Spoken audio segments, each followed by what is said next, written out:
Delivery Malaysian 370, good morning. Malaysian 370, standby.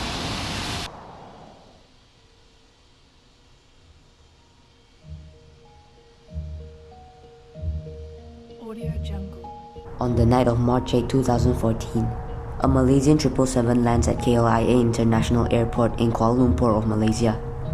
It's the early morning of the country. People of Malaysia would have plenty more hours to sleep. At the airport, 227 passengers and 12 crew members board on their flight to Beijing, China. 153 people on board were Chinese heading home, 38 passengers were Malaysian, and 12 of the remaining passengers were from other nationalities. In the cockpit sits 53-year-old Captain Zahari Ahmad Shah, a highly experienced and respected pilot in the airline. He has been flying with Malaysia Airlines since 1981. In 1991, he was promoted to captain and flew 737s and A330s, and of course, the 777-200.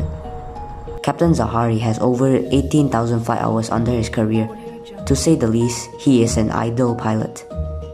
Flying with him that night was 27-year-old First Officer Farid Abdul Hamid, which unlike his captain, was far less experienced. He joined the airline in 2007 and was only a second officer for 737s. In fact, Flight 370 was his final training flight, piloting the 777. With 82 pounds of jet fuel loaded, they could reach Beijing in just 6 hours, a daily flight the captain flown on many times.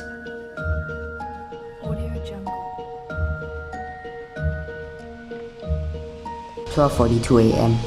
and the aircraft is lined on runway 32 right of the airport. The captain contacts air traffic control about their departure. 370, 32 right of takeoff. Nice. 370, Captain Malaysia 37, thank you. The 777's GE90 engines rolls the aircraft down the runway.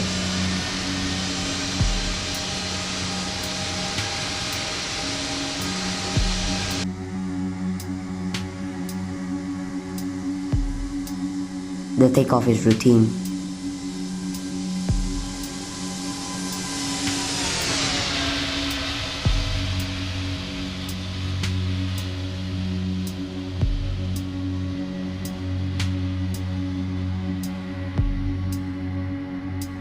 Air traffic control instructs the pilots to climb to 18,000 feet on their way out of Malaysian airspace. Malaysian 370. Malaysian 370, selamat pagi. Identified, climb flight level 180, cancel assign turn right direct to Ikari.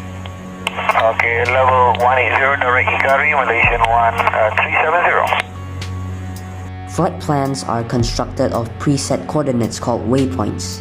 MH370 was flying to a set waypoint called Igari. 40 minutes after takeoff, the plane reaches cruising altitude, 35,000 feet. Malaysian 370, maintaining level 350. Malaysian 370. ACC radar, like most radars, has a certain reach limit on how far they can contact flights. So as the plane approaches Igari, the crew is set to contact Ho Chi Minh Control in Vietnam. After that, controllers there will handle the flight as it continues. 1:19 a.m. ACC contacts Flight 370 to contact Vietnam through a radio frequency of 120.9. Malaysian 370, contact Ho Chi Minh 120.9. Good night. Good night, Malaysian 370. The crew, however, did not read back the set frequency from the controller, which was odd at first. Things goes even more confusing when the plane vanishes off radar. Controllers in both Malaysia and Vietnam were baffled by the unexpected disappearance. At this point, Flight 370 is now nothing but a ghost in the air.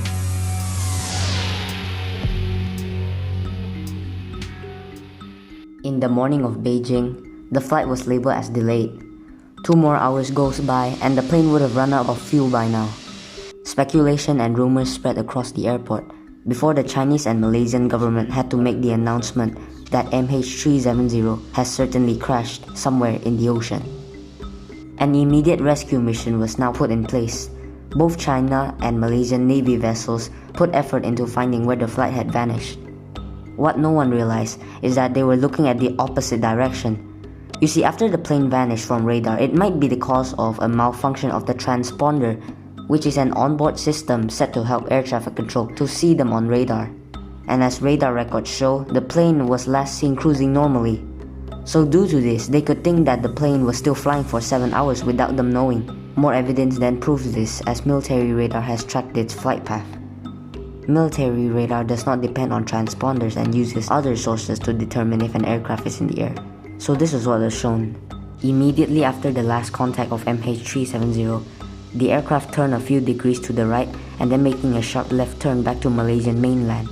It flew for a few hours before passing the island of Penang, where the plane makes a high bank angle to the right before continuing on its 2 o'clock heading. Its last radar signal was seen in the Andaman Sea.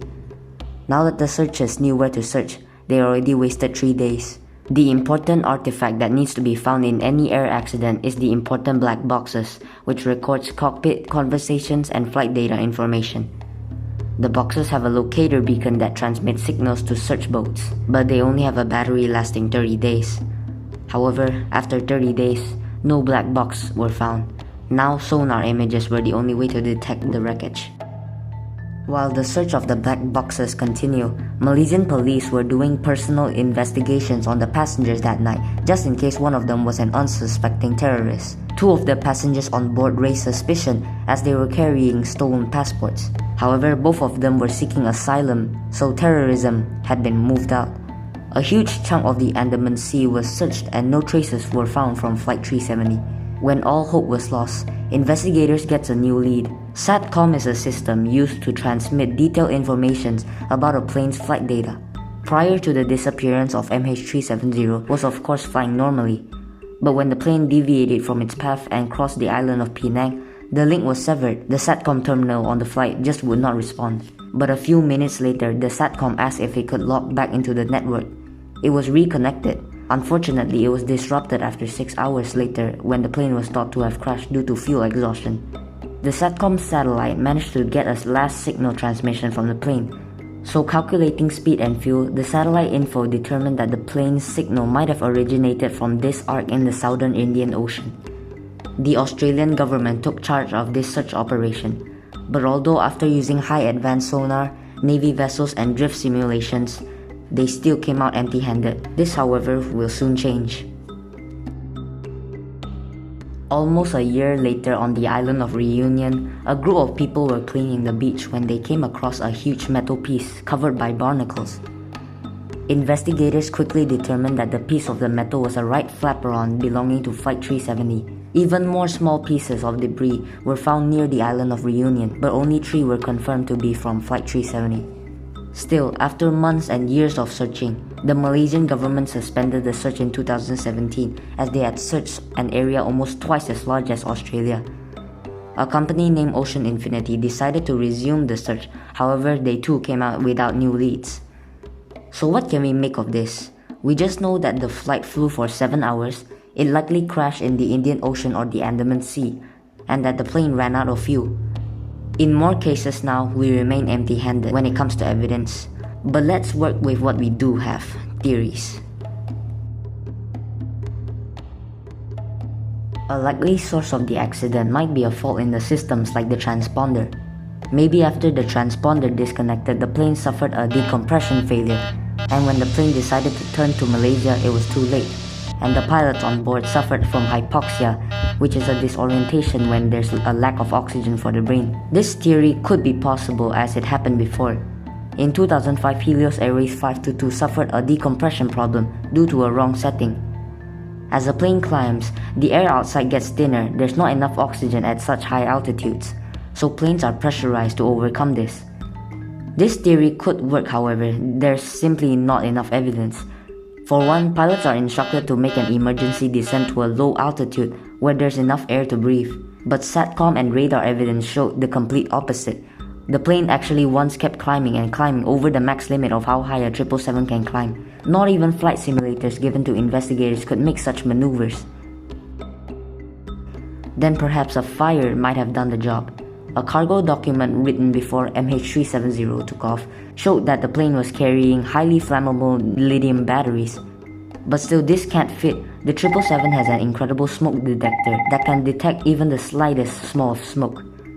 The detectors would have sounded before the fire spread, and that's enough time for any pilot to make an emergency landing, considering the captain was an idle pilot. We can also rule out mechanical failure as a cause because of how many backup systems are on board a 777. After every possible theory ruled out, investigators are now facing a very controversial theory. Captain Zahari Ahmad Shah is of course a super pilot, let's just say. He flew on this plane, this flight many times, but of course, some scars might be invisible. In the past, there were several instances where a disturbed pilot purposely crashed their plane. Of course, the infamous crash of Germanwings Flight 9525 shook the industry and doubt our trust in pilots. The Germanwings incident was not the first time an airline pilot decided to end it all. In 1999, just 15 years before MH370, Egypt 990 crashed into the Atlantic Ocean. Turns out the relief first officer on the flight had been doing some rather dirty things in the hotels. He once sexually harassed a hotel maid and exposed himself to a group of hotel guests.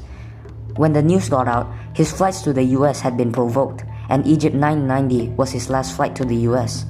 So in turn, and from the proof of the CVR, First Officer Gamil El Batuti did this as a revenge of sexual misconduct. More evidence starts to point to MH370 as Captain Zahari was actually politically supportive to the Democratic Supportive Leader of Malaysia, which was sentenced to prison a few hours before MH370 took off. The high bank angle turn near the coast of Penang might be the captain getting a final goodbye view of his hometown. Another piece of evidence is that at home, Captain Zahari had a flight simulation that looked like this. To people, this was likely a premeditation for what's to come. However, family members of Zahari said that he was a very positive person and would not get mad if someone like Amwan Abraham would get arrested. It is also less likely that he would want to end his life on board a flight. He was very passionate about aviation, proven by his YouTube videos he shared online. Now, talking about the co-pilot, there is hardly no evidence that he would like to end his life. He was even about to marry a fellow pilot. It is most likely the turns and deviations from the flight plan was caused by someone on board the plane. The high bank angle might be one of the manual controls by either the pilots or a hijacker, considering the autopilot was not programmed to do such maneuvers. Whatever happened, happened, and we can't change the past. At this rate, the plane's black boxes would have lost most of its data, as black boxes were not constructed to hold information for decades to come. For Malaysians like me, we have already moved on from both tragedies of MH370 and MH17, which happened the same year. For now, the A350 is roaming in Malaysian Airlines' fleet of aircrafts, and the 777 is slowly coming out of retirement. MH370 will remain a mystery for decades to come.